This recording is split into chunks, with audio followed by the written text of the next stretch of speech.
Hi, this is Robin Cavallaro with the Cavallaro Heath Group of Remax One, and I'm with Darren Rickwood of First Home Mortgage. How are you today?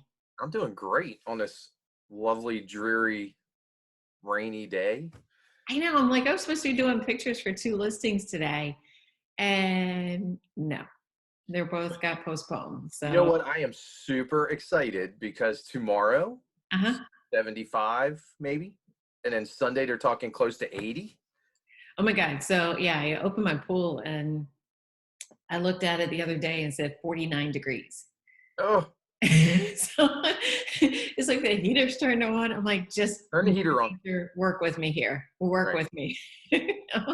I want to be floating in that thing and getting back to getting out and doing something other than this house arrest stuff. It's really weird because what was it? Last year we couldn't get a raindrop, No. and the year before that it rained every other day as well. So we're like in that 2-year pattern. We're back to rain every other day. And this is too much for me because, I've got areas in my yard that the guy, I love him to death. He cuts my grass and he was going to come weed for me. And I realized that the weeds have now taken over an entire flower bed. So now I'm debating, do I just let it stay grass and have him cut it? Or do we go through the expense of cleaning it up and mulching it again? I'm like, I don't know. I got to debate this one. It'll be a lot cheaper and easier just to say, fine, you won on that battle, but Right. stay out of these areas. Weeds win. Move on. Yeah. Weeds one, Robin zero. That's right. That's right. Yeah. All right. Today, let's talk bank fraud and mortgage fraud. Awesome. So, Every lender's favorite subject. yeah. So I'll put the disclaimer out there to anyone listening. If these stories sound familiar, it is strictly coincidental. We are not mentioning any names. We're not mentioning where the rumors came from. These are stories that I have heard through the rumor mill Hypothetical, right. over the last month or two or three or four or five. And I figure it'd be a good topic to cover. Okay. So, all right, here's a good one. Rumor has it that a buyer went to one lender to get pre-approved and was told that they had not been on the job long enough, that they needed to work for another year before they could qualify for a mortgage. So they went out and used Canva, Photoshop, whatever, to create the document. I'm not making this up. Come on. Not making up. To create the documents, and just became a homeowner and still had 11 months to go. How is that possible? Because y'all verify the tax returns, you verify VOE. Yeah. How could someone possibly do that? In this day and age, I have no idea. I mean, I'm sure there's plenty of it. So look, like what was it, 3 years ago? That's why we order transcripts for tax returns most of the time. And even when we don't get tax returns, we order transcripts of W-2s, because we want to make sure that people aren't falsifying and creating their own W-2s and saying they worked in certain places when they didn't. And when we first started doing that, we caught a few. I mean, it's not unheard of. The verification process now and the re-verification process and everything else that we have to go through and extra steps, especially now with COVID-19. I'm not sure how you can get around that. It's one thing to identify and work through job gaps and where you worked one job and you were laid off and you had, let's say, unemployment, and then you went back to work. So, I mean, you're documenting all that. That's tough enough.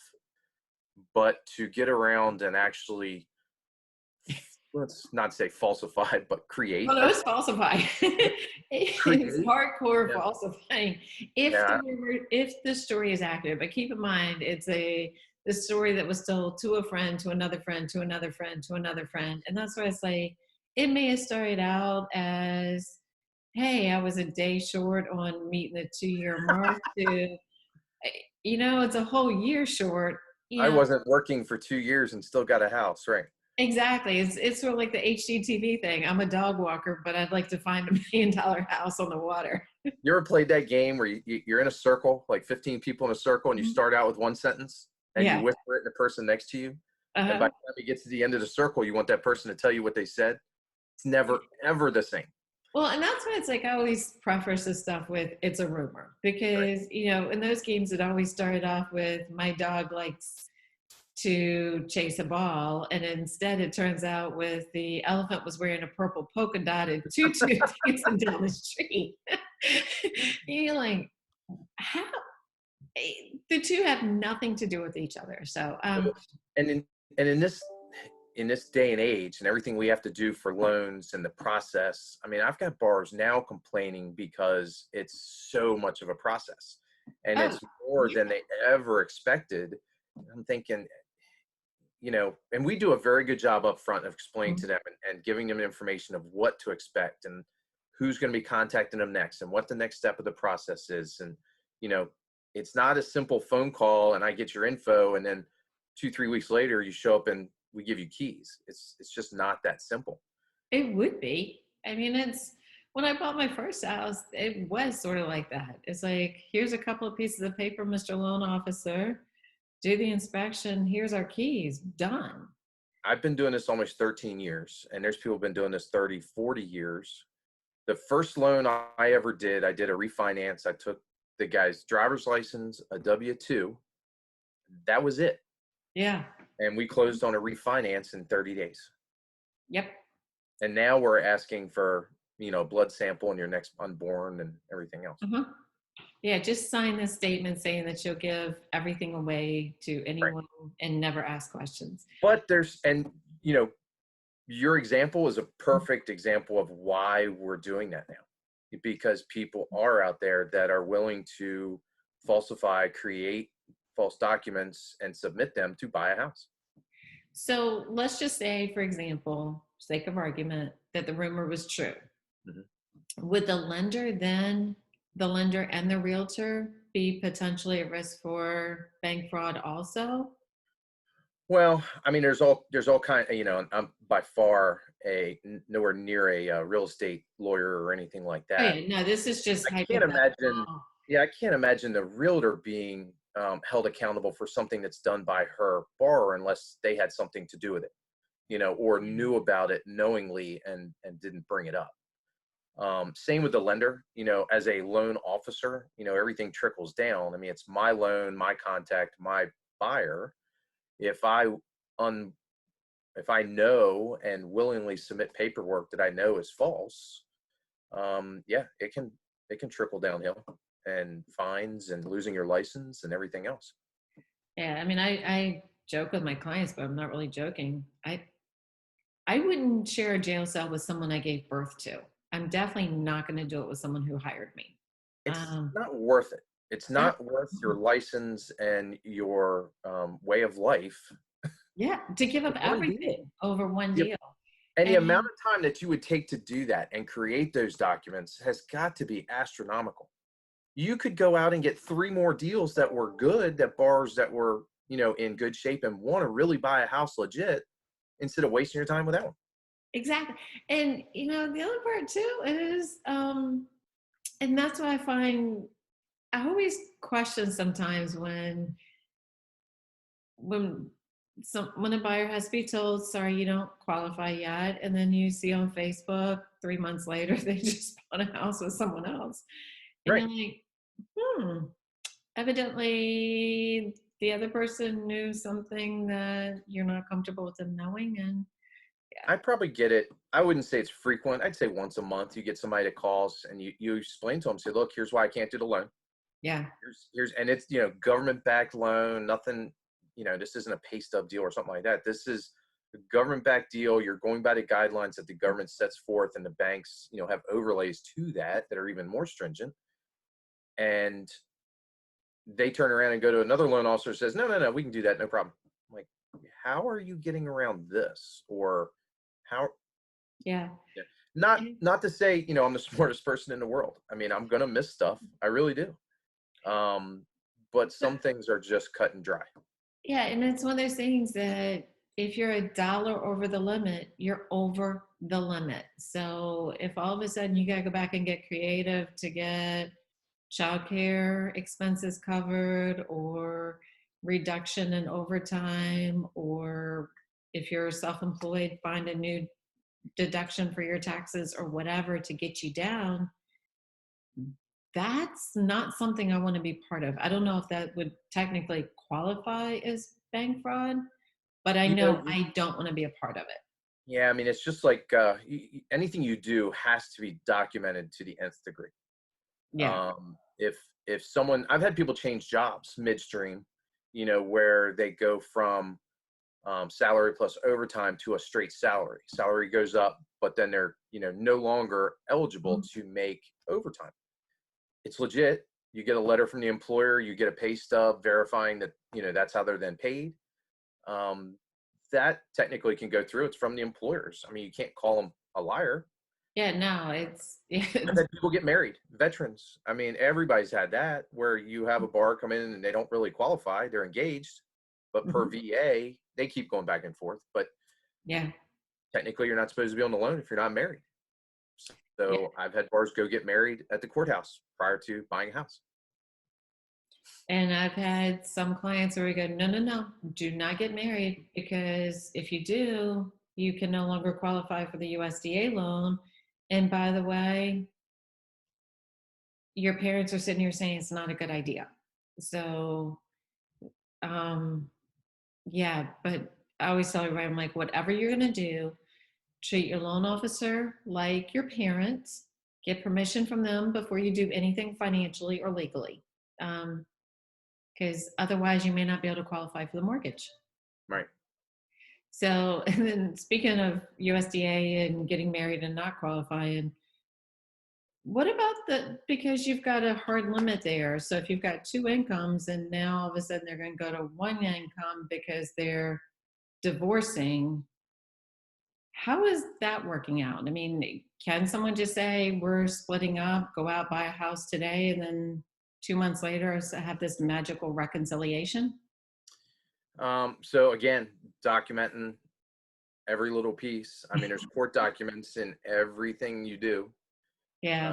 Um, Separations, I've had separation agreements, legally binding. You know, people file for separation and divorce all the time, and then go back and go back together. It happens. I've had people provide me separation agreements. I've never really had somebody come and say, "Well, that's not true."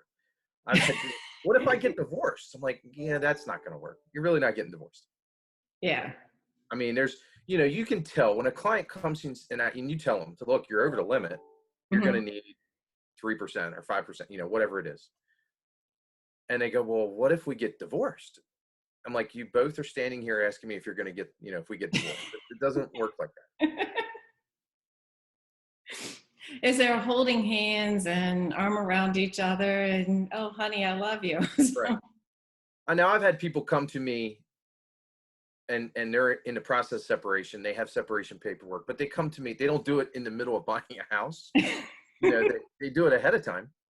yeah. Um, I know buying a house can be stressful, but it can't be that stressful where you want to end your marriage. I, yeah, no, no. Like, not in my case. So, Uh, I'm like, we're good there. yeah, really. But Um, no, I mean that's another one of those areas that just you really have to know and document it and have because the banks are going to call your bluff on that too. I mean, mhm, look, when we do a loan, you've got lenders, you've got brokers, you've got banks. Everybody's doing loans. Well, if it's a government loan, it's backed by the government, it's insured by them. You may have issues if it's audited or someone else looks at it. If you mhm, sell that loan, if you don't keep it in house and you end up selling it off to BB&T or Wells Fargo or whoever, they're going to review that loan as well. And they can come back to you and say, look, I need a letter or some more documentation for this. You can't provide it. We're not buying the loan. So you're then stuck with it. yeah. So there's a lot of pieces to it. I mean, and, it goes towards credit ratings. It goes towards your good standing with lines of credit, everything, as a lender or a bank. That one gets scary. So along another rumor that I heard the other day, and this one was like, no. Um, Someone was saying that I have a friend who wants to buy a house, but he's only 20, and his lender said he can't buy a house until he's 21. Yeah, I mean, there's certain age. I mean, 20 to 21. I'm not sure what that was, but I was thinking at 18, you're a legal adult. yeah. I've never had that problem before. I don't know most. I don't know a lot of 20-year-olds that I've gone to that could afford to buy a house anyway. So I've never had that issue. Now, in this case, the kid graduated high school, went into union, has been making good money. Yeah, So, and I'm like, well, I'm impressed. At 20, I was not saving money. I was not responsible, and buying a house was not on the radar. So, so that could have been another one of the issues where it came out, and one of those from person to person to person to person. yeah, it's like, yeah, because I know what I was like at 20. I know what most people I know are like at 20. Responsibility was not a term I would use. So, Yeah, right. There's lots of pieces. yeah. So after college, yeah, I've been responsible since then. Right. You're not, no. So what was what that?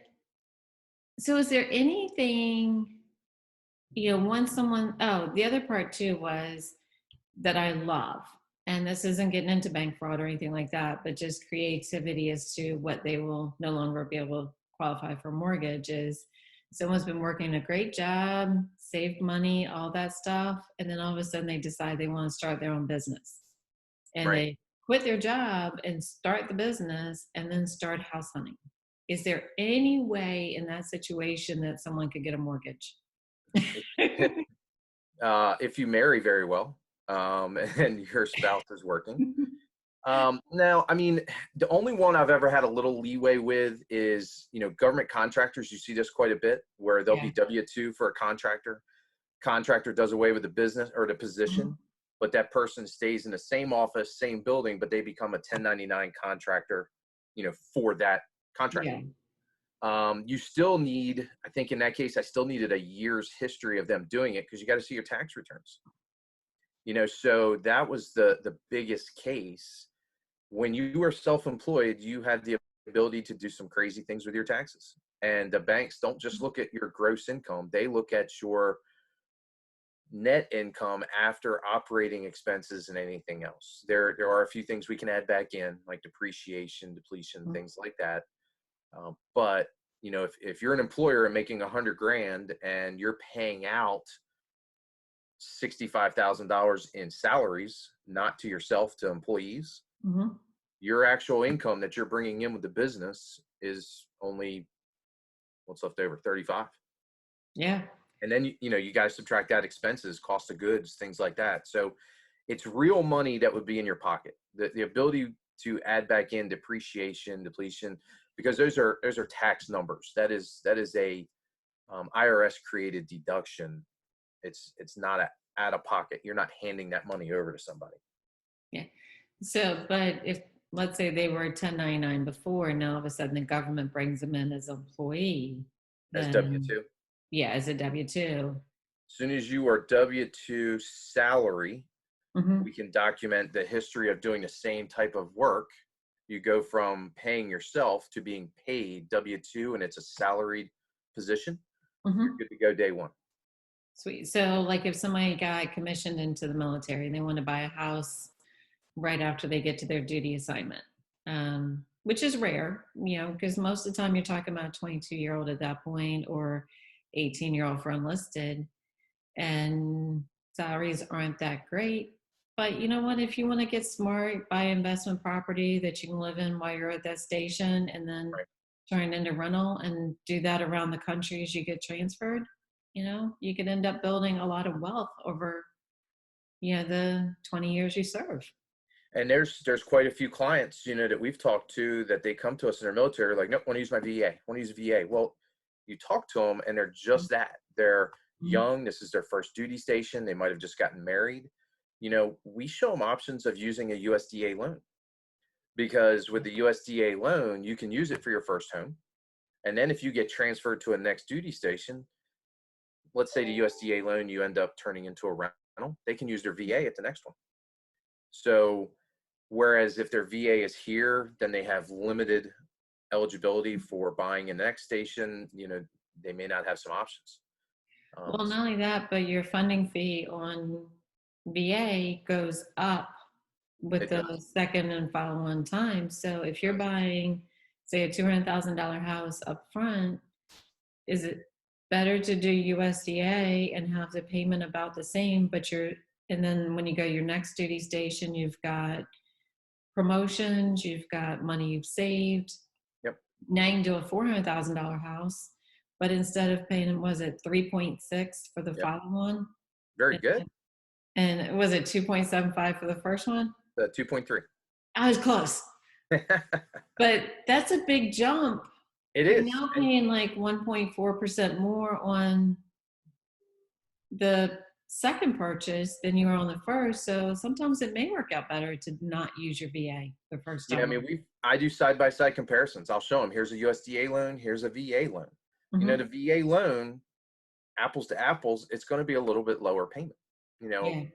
But if you look at the long term of, well, if you want to save your VA for that next house, here's what it's going to save you. It's a great option. It's 100% financing. Funding fees a little bit lower on USDA, but there's monthly, it's an annual fee they charge, which is like monthly mortgage insurance. Yeah. They're very, very similar, but you're right. When it comes down to that second purchase, if this is not going to be your final duty station and you're not retiring here, you might want to look at the options of saving it. And then you've got the whole balance of, money's money. So if you're Right. talking about 1.4% of 400,000, that's quite a bit of money versus what you would save on $200,000 house. Right. Yeah, it's different if you're buying the more expensive and then you're downsizing the second time. And yeah, but usually if you're doing that, you're taking the equity from this and almost paying cash over here. Correct. Yeah. Correct. So There's lots of options. This is why, especially now, and I hear more and more all the time, agents telling their clients at the end of a transaction, I told you so. Because they ask them to call and talk to a local lender or somebody they're used to up front, and they won't do it. They're pre-qualified through a big bank or through Quicken or whatever it is. And at the end of the process, they're so discouraged that they just want to throw their hands up and walk away. yep. Or it's not what they expected, or no one told me this. Mm-hmm. And it's really, what is one phone call? We don't charge. I don't charge up front. It doesn't cost you a dime to pick up a phone and call me and ask my opinion. If you're in love with the lender you're working with, great. But at least, someone that your real estate agent refers to you can validate what they're doing. Well, and so speaking of that, let's go down another rabbit hole.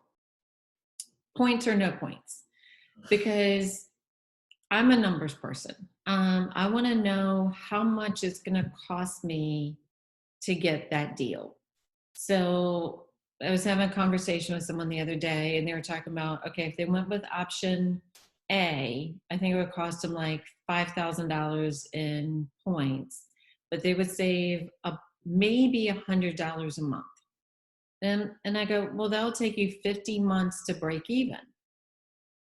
So your military, chances are in 50 months, you're not still going to be in this duty station. So you're paying up front. You're never going to break even. This is costing you money. So if you could do the same loan, save your $5,000, and all right, so your payment only goes down by $300 a month instead of $400 a month. It's still going down, but it's not costing you money. And I know you have that conversation with people all the time. So every single scenario I send people now has a 0 point and a 1 point, and in some cases I do 2, Yeah. because it makes so much sense. It comes down to dollars. Mm-hmm. What's the cost to carry? In other words, how long is it going to cost you to recoup what you're paying up front? Mm-hmm. And the question you have to ask them every single time is, how long are you going to be in this house? If you're only going to be there 3 years, you should never ever pay points. It doesn't make any sense. It's a waste of money. No, and And I'm so glad they changed the laws to where buyers have to be advised of what they're paying for and how much it's costing them. Because our first house, no, actually, it was our second house. I was clueless, didn't know what I was doing. We got talked into refinancing under the interest only thing. This was back in '04, '05. And, it was great for 6 months. My payment was like $200 a month. Awesome. What I didn't realize until I went to do my taxes is that refinance cost me $9,000 and we got orders the next year. Yeah. So it cost me about $7,500 to refinance that I never made back. And I learned my lesson. I licked my wounds, but that's why it's like I'm so upfront with my clients now. I'm like, get a second opinion. If you're coming to me from one of these lenders I've never heard of before, big nationwide, whatever, I always say the same thing. Talk to a local one. Get a second opinion. Talk to someone who knows this market. And the other part I'm seeing is, where full disclaimer, no one blackballs a lender. Okay. It's out there. If a seller's looking at two offers and you've got one that has a great reputation of closing on time, meeting the deadlines, no drama, and you've got one that has a history of constant delays, excuses, no communication, the seller's always going to take the one that's local. I mean, well, that has a good reputation, even if they are nationwide. So, Yeah. but And it's very important to know, because the agents that are local, this is a small area. Oh, They God, deal yeah. with the lenders. I mean, there's not that many of us. So No. they know who they can deal with. They know who they can call. Most of us are on speed dial, or they know or talk to them. And I actually ask, when I do an offer, I ask who the agent is, because I want to call them. And I want to ensure them of, we've got all their docs. We've run it through the underwriting system. You have nothing to worry about. And that's, I make that phone call with every offer that goes in. Yeah. No, this area is super small. I mean, to put it in perspective, let me entertain you with this one. So the other day, someone's commenting on my post on Facebook. I get a message from my college roommate. She goes, "How do you know him?" I'm like, "Netting through Facebook." It turns out that is her husband's cousin. They live on the other side of the state. And then I get a message this morning. It's like, "How do you know him?" And it turns out that, and this is a friend of mine from Richmond that lives in Northern Virginia. He's like, "We work together." Right. Welcome to Southern Maryland. Everybody knows everybody. It's a 1 degree of separation here. Oh, yeah. Yep. Yeah. But I'm constantly entertained by how small this area is, and which is a good thing. But and the bonus part though is when I'm working with other agents, we all know each other so we can get along, and nobody ever sacrifices their client's best interests, but it's a relationship thing. It's, okay. You have to, it's a small community. Everybody works together, and honestly, someone told me a long time ago when I started this job, you're only as good as your last deal. And I grew up on the Eastern Shore, and it's even more prevalent over there. You are your name. So you are what you make of it. I grew up in a small area outside Richmond that now it's a little bit different, but back then it was a lot like Calvert. And I think that's why I feel so much at home here. And, it was pretty awesome. The other night as I'm watching NFL draft, first round, guy who graduated from my high school got drafted to the Jets. I'm like, yay. So I'm like, I had to pause the TV, take a picture. And it's like, you still have that hometown pride. Right. But this area is so much like it, with the people and the feeling and the closeness, that I love it. Yeah. So, all right. Well, hopefully you and I are going to be staying out of jail and not risking our license here with this creativity. Absolutely. But I swear, one of these days I want to step back and go, just kidding. Made that one up. But whenever we, when we get together, realtors, mortgage people, whoever it is, everybody has stories. Mhm. You hear this stuff that goes on and everything else, and it's out there. Yeah. It's just don't fall into it. Now, I tell every client when we first start working together, I said, you are going to contribute to my great big book of stuff you can't make up. It's either going to be a page, a chapter, or a volume. And right now, I have an entire bookcase collection of Right? values. Yeah. But I've yet to see a deal that didn't have at least a page slipped in there. The ones that don't have anything are the ones where you go, wait a minute, that's closing today? Oh, okay. I didn't even realize it was done. You don't hear from them. They get all their docs in right away. There's no issues, and you're done 2-3 weeks ahead of time. I mean, they're great. Yeah, I had a settlement like that yesterday, and I'll say they only got a page on this one. We did FaceTime for them to see the house up front. And it was the only house I've shown them like that. I met them back before this craziness. And they looked at one house and didn't like it. FaceTime, second house they've looked at, put in the offer. It was another offer involved in it. They won out. They got everything in on time. Appraisal went smooth. And the other agent was wonderful to work with. And it was only one itty bitty minor hiccup that will be fixed within the next 45 days. And that's something that the seller realized was done incorrectly on a renovation. And they could have not said anything because my buyer had done the inspections, which, it's still getting into that ethical thing. And it could have possibly gotten into the whole material defects, so sellers don't do it. But they owned it. They're getting it fixed. And everybody is over the moon excited. That's how it should be. Yeah, the only part that stinks is I had to sit in the car playing on my phone, and just in case they had questions where I could run up there and get a copy of the piece of paper and look at it, because you can't be in the settlement office with them right now. Right. So It's got to no be hard for you hugs, guys. no celebrations. Like, thank you, much appreciated. So, yeah. Yep. All right. Well, I appreciate the insight again. Absolutely. These are fun. Yeah. Enjoy your beautiful weekend. I don't know if you have a bunch of filled work weekend, but it's going to be beautiful. Get outside. Tomorrow's going to be work. Yeah, I'm showing houses to at least 2 buyers, doing pictures on a new listing. And then Sunday right now, I've got one thing on the calendar, and the rest of it will be hang out with my son and play. There you And go. hopefully Take some play time with- for yourself. Yeah.